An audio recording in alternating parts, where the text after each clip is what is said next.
السلام علیکم پائن اجمل جامی آفیشل میں خوش آمدید۔ ہفتے کا دن 21 جون 2025 جب یہ خاک سر آپ سے مخاطب اور یہ ناچیز کا یوٹیوب چینل اجمل جامی آفیشل، یہاں لیس فنکاری مور جانکاری پائی جاتی ہے۔ ٹرمپ کو نوبیل پیس پرائز کے لیے حکومت پاکستان نے باضابطہ نامزد کر دیا ہے۔ کیا یہ فیصلہ ایک انتہائی شاندار چال ہے یا انتہائی نامعقول اور احمقانہ فیصلہ؟ کیا اسے ہم ڈپلومیسی کہیں گے یا چاپلوسی کہیں گے؟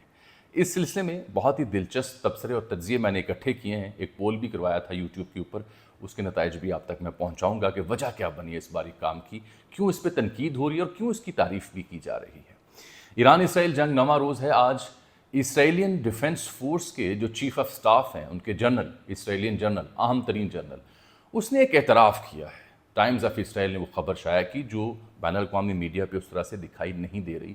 اس نے اعتراف کیا ہے کہ کیسے ایران نے جو اسرائیلین منصوبہ بندی تھی اس کو تہہ بالا کر دیا ہے، اور جو انہوں نے سوچ رکھا تھا اپنے دماغ میں وہ پورا نہیں ہو پا رہا، اور وہ اب کہہ رہے ہیں، اعتراف کر رہے ہیں کہ ہم سمجھ رہے تھے کہ چند ہفتوں میں معاملہ سمٹ جائے گا، یہ معاملہ چند ہفتوں میں نہیں سمٹے گا، لمبا چلے گا۔ مذاکرات بھی ساتھ جاری ہیں، اس کی اپڈیٹس بھی آپ تک پہنچاؤں گا۔ اور جو آیت اللہ خامنئی ہیں، سپریم لیڈر محترم وہاں پہ ایران میں، انہوں نے اپنے ممکنہ جانشین 3 ان کی نشاندہی کر دی ہے۔ یہ بھی بڑی اہم خبر ہے، اس سلسلے میں بھی آپ سے بات ہوگی۔ اور اب ویلاگ کے آخر میں میں ذکر کروں گا محترمہ عائشہ خان صاحبہ کا، ایک بہت سینئر اداکار، 77 سال کی عمر میں کراچی میں اپنے فلیٹ میں مردہ پائی گئیں۔ کئی دن تک آس پاس کے لوگوں کو علم نہ ہوا ان کے بچے کہاں تھے، رشتہ دار کہاں تھے، عزیز و اقارب کہاں تھے۔ بڑی افسوسناک کہانی ہے، وہ بھی بیان کرنے کی کوشش کروں گا اگر ممکن ہو سکا مجھ سے۔ تو ٹرمپ پہ آ جاتے ہیں۔ ڈونلڈ ٹرمپ، امریکی صدر، فیلڈ مارشل سے ملاقات ہوئی، اس کے بعد محبت ہو گئی ہے حکومت کو ڈونلڈ ٹرمپ کے ساتھ، تعریف کی جا رہی ہے، باجے بجائے جا رہے ہیں۔ تو حکومت پاکستان نے جناب رات گئے باضابطہ اس کا اعلان کر دیا کہ ہم ڈونلڈ ٹرمپ کو، امریکی صدر کو، نومینیٹ کرتے ہیں نوبیل پیس پرائز کے لیے۔ اور وجہ یہ بتائی گئی کہ پاک بھارت جو لڑائی ہوئی اس میں فیصلہ کن سفارتکاری اور مداخلت اور جنگ بندی کرنے کے اعتراف میں ہم ڈونلڈ ٹرمپ کو نومینیٹ کرتے ہیں کہ وہ نوبیل پیس پرائز کے حقدار ہیں۔ اس سے پہلے بھی 4 امریکی صدور کو نوبیل پیس پرائز مل چکا ہے۔ ترجمان ہے وائٹ ہاؤس کی اینا کیلی، انہوں نے جب فیلڈ مارشل کی ملاقات ہوئی تھی ان کے ساتھ، ان کی سٹیٹمنٹ ایک منظر عام پر آئی تھی جس میں انہوں نے کہا تھا کہ جنگ روکنے پر پاک بھارت جو پاکستانی حکام ہیں انہوں نے ٹرمپ کو نوبیل کے لیے نومینیٹ کیا۔ تب تو اس خبر کے اوپر توجہ نہیں دی گئی، سمجھا گیا کہ یہ آفیشیل نہیں ہے، لیکن کل رات گئے جب پھٹے چلے بریکنگ نیوز کے تو سب کو یقین آ گیا بھائی صاحب یہ خبر درست ہے۔ ٹرمپ خود سمجھتے ہیں کہ میں کچھ بھی کر لوں، مجھے نوبیل کے لیے نومینیٹ بھی کر دیا جائے تو یہ لوگ مجھے نوبیل نہیں دیں گے، جو نارویجن کمیٹی ہے، کیونکہ وہ سمجھتے ہیں کہ یہ لبرلز لوگ ہیں جو میری جو کاوشیں ہیں ان کا اعتراف نہیں کریں گے۔ خود بھی وہ کہہ چکے ہیں، وہ کہتے ہیں جی میں نے کانگو اور روانڈا کا، 2 افریقی ممالک، ان کا معاہدہ کروایا، میں نے پاک بھارت جنگ بندی کروائی، میں نے مصر اور ایتھوپیا کے بیچ امن قائم رکھا، میں نے مشرق وسطیٰ میں ابراہیمی اکارڈ وہ کروایا، میں کچھ بھی کر لوں، روس یوکرین ہو یا ایران اسرائیل ہو، مجھے نوبیل نہیں ملے گا۔ اس کا مطلب کیا ہے کہ وہ چاہتے ہیں کہ نوبیل انہیں ملے۔ اچھا، یہ ویسے میں کچھ ماضی کے ویلاگز میں اظہار کر چکا ہوں کہ ڈونلڈ ٹرمپ کی بڑی خواہش ہے کہ انہیں نوبیل پیس پرائز دیا جائے۔ وجہ ہے براک اوباما، انہیں نوبیل مل چکا ہے 2009 میں، 44 میں صدر تھے امریکہ کے، سفارتکاری اور دیگر معاملات انہیں نوبیل انعام ملا۔ اس سے پہلے جیمی کارٹر کو 2002 میں عالمی امن اور ماحولیات کے سلسلے میں نوبیل انعام مل چکا ہے۔ وڈرو ولسن کو جو 28ویں صدر تھے انہیں لیگز آف نیشن کے قیام پر نوبیل کا انعام 1919 میں مل چکا ہے۔ اس سے پہلے روزویلٹ تھے جن کو جو 26ویں صدر تھے، روس جاپان جنگ رکوانے پہ 1906 میں یہ انعام مل چکا ہے۔ تو یہ چاہتے ہیں کہ 5واں انعام انہیں ملے۔ بہرحال اب آ جاتے ہیں جو آپ سننا چاہ رہے ہیں۔ میں نے یوٹیوب کے اوپر ایک پوسٹ لگائی کہ کیا یہ فیصلہ درست ہے یا نہیں۔ 80% سے زائد لوگوں نے کہا فیصلہ درست نہیں ہے، اور ایکس کے اوپر، فیس بک کے اوپر بھی جو پبلک اوپینین آ رہی ہے وہ اس فیصلے کی تائید میں نہیں آ رہی۔ گو کہ حکومت کے چاہنے والے باجے بجا رہے ہیں اور جناب خوشی سے پاگل ہوئے جا رہے ہیں کہ دیکھیں ہم نے کیا شاندار سفارتکاری کا جوہر دکھایا، کمال کر دیا ہم نے۔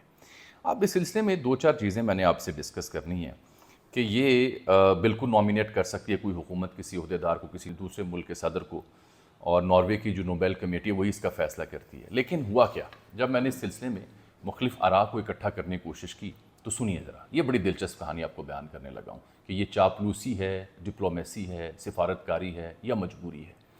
پاکستان کی حکومت اور اس کے چاہنے والے سمجھتے ہیں کہ بڑا چھکا مارا ہے ہم نے کہ جی ٹرمپ کو نوبیل کے لیے نومینیٹ کر دیا، انڈیا اس میں پاگل ہو جائے گا، انڈیا کیسے انکار کرے گا، اور انڈیا جلے گا، اور پھر ہم نے اسرائیل اور ایران جنگ میں امریکہ کو براہ راست اس میں مداخلت سے بھی روک دیا، وہ 2 بار سوچے گا ٹرمپ کہ مجھے تو نوبیل کے لیے نومینیٹ کیا، مجھے جنگ میں نہیں جانا چاہیے. تو یہ ان کی دلیل ہے کہ ٹرمپ کو نومینیٹ کر کے ہم نے بہت بڑا مارکا سر کیا ہے. اس میں وزن بھی ہے. لیکن اب سنیے، طلعت حسین صاحب سینئر صحافی ہیں، عموماً پی ٹی آئی کے ناقد ہیں، حکومت ان کو اپنا حامی سمجھتی ہے. وہ لکھتے ہیں کہ یہ انتہائی تکلیف دہ ہے، افسوسناک اور مضحکہ خیز ہے. نہ وقت کا لحاظ کیا گیا، نہ عقل کا استعمال کیا گیا. جو شخص غازہ میں اسرائیل کی تباہ کاریوں کا سرپرست اور ایران حملوں کا حمایتی ہو، وہ انعام کا امیدوار کیسے ہو سکتا ہے، نوبیل انعام کا؟ اگر چند ماہ بعد دوبارہ مودی کو ڈونلڈ ٹرمپ نے گلے لگا کر محبت کے نعرے لگا لیے تو پھر کیا ہوگا؟ یہ سوال کوئی اور نہیں، طلعت حسین صاحب پوچھ رہے ہیں. اس کے امکانات ہیں. ڈونلڈ ٹرمپ ایک انپریڈکٹیبل شخصیت ہے، انڈیا کا دورہ بھی انہوں نے کرنا ہے. دوبارہ اگر مودی کو جپھی لگا لی انہوں نے اور زندہ باد اور مودی آئی لو یو کے نعرے لگا دیے تو پھر اس چال کا کیا بنے گا؟ حسین حقانی صاحب نے کچھ حقیقت پسندانہ گفتگو کی ہے. حسین حقانی صاحب لکھتے ہیں، ویسے یہ بھی ممکن ہے کہ نوبیل امن انعام کی خواہش خود پسند ٹرمپ کو ایران کے خلاف اسرائیل کی فوجی کارروائی میں شرکت سے روکنے کا سبب بن جائے. لیکن وہ مزید لکھتے ہیں، جس طرح ٹرمپ کے جو عشاق تھے، عاشق تھے، وہ صدر منتخب ہونے پر خوشی سے پھولے نہیں سما رہے تھے، یہاں وہ پی ٹی اے کی جانب اشارہ کر رہے ہیں. اب پاکستانی مقتدرہ یعنی پاکستانی اسٹیبلشمنٹ خوش فہمیوں میں مبتلا ہے. مایوسی ہوگی، اعتدال رکھیں. یہ حسین حقانی بھی یہ بات کر رہے ہیں. اس فیصلے کی حمایت میں کچھ لوگوں نے لکھا کہ اب ٹرمپ ایران پر حملہ کرنے سے پہلے 2 بار سوچیں گے. پاکستان نے ہوشیاری سے بڑا اچھا کارڈ کھیلا ہے. صابر شاکر صاحب نے لکھا ہوا ہے کہ صدر ٹرمپ اور عاصم منیر صاحب کی جو ملاقات ہے اس میں عمران خان ڈسکس ہوئے.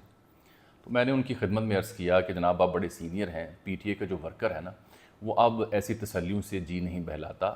ٹرمپ کے نام پر ایک طویل عرصہ ٹرک کی بتی کے پیچھے لگایا گیا، نت نئے فارمولے، ٹویٹس، فری عمران خان، اور بارلے ملک میں بیٹھ کر مہم ہم کر رہے ہیں. ہن بس کرو، موتیاں لے نمی گل کرو، کو نواں فارمولہ پیش کرو. خواجہ سار رفیق کا اس سلسلے میں جو ٹویٹ ہے، نون لیگ کے سینئر رہنما، وہ سب سے اہم ہے میری نظر میں. وہ کہتے ہیں کہ جسے آپ چارہ ڈال رہے ہیں وہ کھائے گا بھی اور دولتی بھی مارے گا. آئی تھنک یہ سب سے امپورٹنٹ فیکٹر ہے جو خواجہ سار رفیق صاحب نے لکھا ہے. بہت ہی اہم انہوں نے اسٹیٹمنٹ دی ہے. وجہ اس کی یہ ہے کہ یو نیور نو کہ ڈونلڈ ٹرمپ جتنا انپریڈکٹیبل ہیں وہ سب کے باوجود بھی دولتی ماریں. سوال بار بار یہ اٹھایا جا رہا ہے کہ ان کی آشرباد سے اسرائیل حملے کر رہا ہے، ان کی آشرباد سے مشرق وسطیٰ میں جو امن ہے وہ خراب ہو رہا ہے.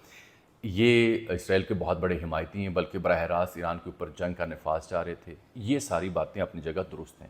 اس کے پیرالل جو تھیری ہے جو حکومت کے چاہنے والے مانتے ہیں وہ یہ سمجھتے ہیں کہ ہم نے یہ کارڈ کھیل کر ڈونلڈ ٹرمپ کو براہ راست اس جنگ میں شمولیت سے روکنے کا اہتمام کیا ہے. ہم نے انڈیا کے اوپر چیک میٹ لگایا کہ دیکھیے ہم اسے نومینیٹ کر رہے ہیں، اس نے جنگ رکوائی. یہ بار بار کہہ رہا ہے کہ میں نے دونوں ملکوں کو فون کر کے سیز فائر کروایا، اور انڈیا اصل میں بار بار کہتا ہے کہ نہیں ٹرمپ کا کوئی کردار نہیں، یہ پاکستان کی اپیل پر ہم نے سیز فائر کی تھی. تو انڈیا کو چیک میٹ تو ہوا ہے. انڈیا والے چیپٹر پہ تو میں ایگری کرتا ہوں، چیک میٹ ہوا. ایز پر ایز مشرق وسطیٰ ایران اسرائیل لڑائی یا فلسطینیوں کی جو صورتحال ہے اس کے اوپر بات کروں تو وہ تو افسوسناک ہے. اس کے اوپر تو کوئی جواز ہی نہیں بنتا کہ ایسے شخص کو نومینیٹ کیا جائے. بہرحال اس پہ آپ کی کیا رائے ہے؟ یہ درست فیصلہ ہے؟ یہ چاپلوسی کی گئی ہے یا ڈپلومیسی کی گئی ہے؟ ذرا کمنٹ کی صورت میں مجھے تبصرہ ضرور کیجیے گا. میں ذرا آپ کو جنگ کا احوال بھی بیان کر لوں جو اسرائیل ایران کی جاری ہے. میں نے آپ سے ذکر کیا تھا اسرائیلین ڈیفنس فورس کے چیف آف سٹاف ہیں جنرل ایال زمیر ان کا نام ہے. یہ کہتے ہیں کہ اب ہمیں تیاری پکڑ لینی چاہیے کہ ہمیں ایک لمبی جنگ لڑنی پڑے گی. کیوں؟ کیونکہ وہ سمجھتے ہیں کہ جو ہم نے پلان کیا تھا اس کے مطابق ہمیں لگتا تھا کہ ہفتوں میں ہم اپنے ٹارگٹس کو حاصل کر لیں گے. یہ کوئی اور نہیں کہہ رہا، یہ اسرائیلین ڈیفنس فورس کے چیف آف سٹاف جنرل ایال زمیر کہہ رہے ہیں. اور یہ خبر کہاں چھپی ہوئی ہے؟ دا ٹائمز آف اسرائیل پر چھپی ہوئی ہے، کسی اور آؤٹ لیٹ پہ CNN الجزیرہ پہ نہیں، اسرائیلی اخبار میں یہ خبر چھپی ہے. وہ کہتے ہیں کہ جی ہمیں لگتا تھا کہ کوئک اینڈ ہوگا، لیکن اب یہ کوئک اینڈ نہیں، یہ لمبی جنگ ہوتی دکھائی دے رہی ہے. یعنی اسرائیل نے تسلیم کر لیا ہے کہ ایران نے تہ و بالا کر دیا ہے. اور یہی وجہ ہے کہ یہی اخبار چھاپ رہا ہے کہ 10% کے قریب ایرانین میزائل جو ہیں وہ انٹرسیپٹ نہیں ہوتے. حالانکہ انہی کی خبر تھی کچھ عرصہ پہلے کہ 25% میزائل آ کے گرتے ہیں، چاہے وہ کسی ہاسپٹل کو نشانہ بنانا ہو، یونیورسٹی کو، آئل ریفائنری کو، جس کو خود تصدیق کر رہے ہیں. اور نتنیاہو خود ایسی تباہ حال ملبہ زدہ عمارتوں کے سامنے ہمیں دکھائی دے رہے ہیں. تو یہ جو انہوں نے تسلیم کیا، وہ کہتے ہیں ایران کے پاس 2500 سے زائد